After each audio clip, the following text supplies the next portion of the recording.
Takribani magari matano ya Tesla yaliharibiwa jana Jumanne katika jiji la Las Vegas nchini Marekani kufuatia ongezeko la matukio ya ghasia yanayolenga mali za kampuni hiyo nchini kote. Matukio haya yanahusishwa na nafasi ya mkurugenzi mtendaji wa Tesla Elon Musk katika utawala wa Rais Donald Trump, ambapo Musk anaongoza idara ya ufanisi wa serikali. Maandamano yamefanyika katika miji mbalimbali ikiwemo New York, Seattle, Kansas City na maeneo tofauti huko California, ambapo waandamanaji walikusanyika nje ya vituo vya mauzo ya Tesla kupinga ushiriki wa Musk katika sera za serikali zinazolenga kupunguza ajira na huduma za kijamii. Hofu imeongezeka kwamba uhusiano wa karibu kati ya Musk na Trump unaweza kuathiri mauzo ya Tesla, hasa katika majimbo yenye msimamo mkali kama California, ambapo kwa muda mrefu yamekuwa soko muhimu kwa magari ya umeme.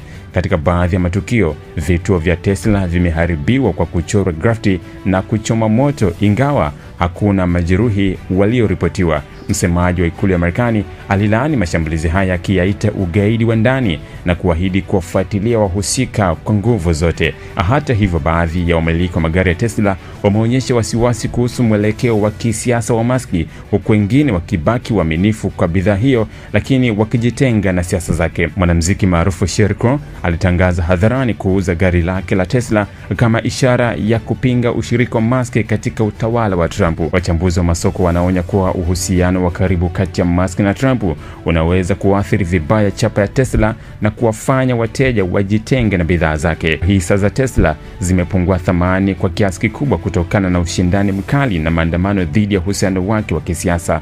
Pia kushuka kwa thamani ya hisa kunaweza kuathiri motisha za wafanyakazi na uwezo wa Tesla wa kukusanya mtaji kwa ajili ya ukuaji wa baadaye. Hadi sasa Tesla haijatoa tamko rasmi kuhusu matukio haya.